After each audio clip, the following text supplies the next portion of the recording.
Hi hello வணக்கம். உங்க எல்லாரையும் பிரபு ஆஸ்ட்ரோ டிவிக்கு அன்போடு வரவேற்கிறேன். இப்ப நம்ம பார்க்க போறது ஜாதகத்துல 12ஆம் இடம். 12ஆம் இடம் தான் அயன சயன போகஸ்தானம், விரயஸ்தானம், கடைசி ஸ்தானம். நமது கடைசி முதுமை நிலை எப்படி இருக்கும்னு சொல்லக்கூடிய இடம் 12ஆம் இடம்.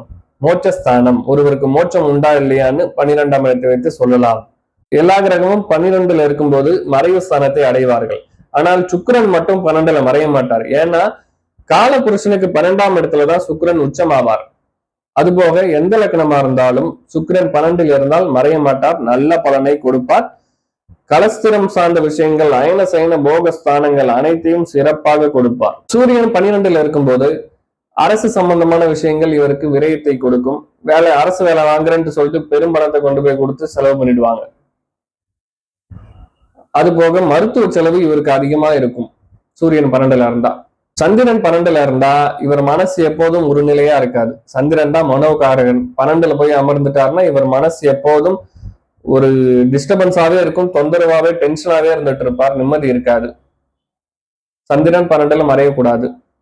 செவ்வாய் 12ல இருக்கிறது என்பது பெண் ஜாதகத்தில் இருக்கவே கூடாது. இருந்தால் திருமணத்தில் ஒரு பிரிவை கொடுத்து விடும்.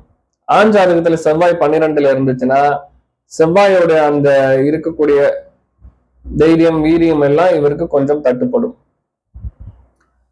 குரு பகவான் 12ல இருந்தார்னா இவருக்கு கொஞ்சம் பாக்கியம், அதிர்ஷ்ட குறைவு எல்லாம் இருக்கும். குரு பகவான் குழந்தை பேர் தாமதமா இருக்கும்.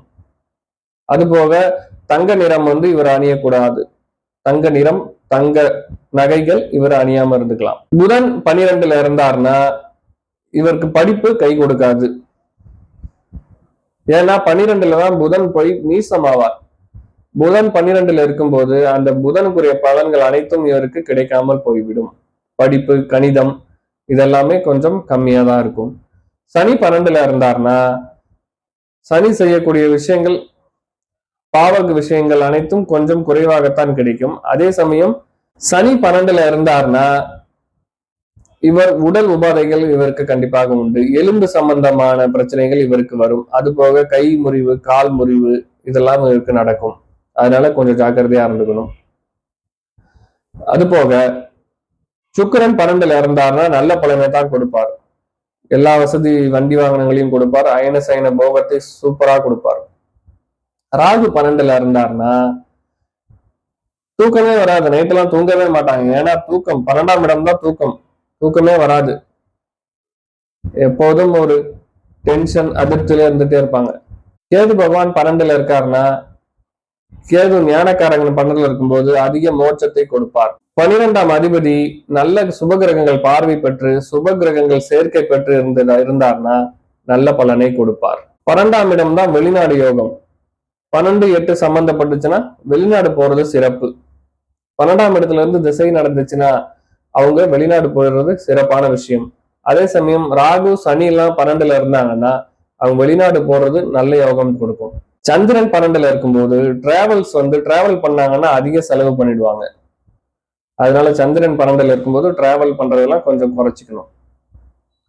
12ஆம் அதிபதி லக்னத்துல இருந்தார்னா லக்னாதிபதியே இவரே விரைய செலவுகள் அதிகமா செய்வார். 12ஆம் அதிபதி 2ல இருந்தாங்கன்னா இவர் குடும்பத்துல உள்ள நபர்கள் இவருக்கு அதிக செலவுகளை வைப்பார்கள்.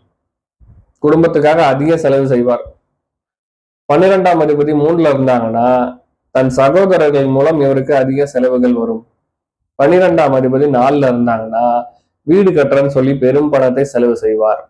இவர் தாயாருக்காக பெரும் பணத்தை செலவு செய்வார்.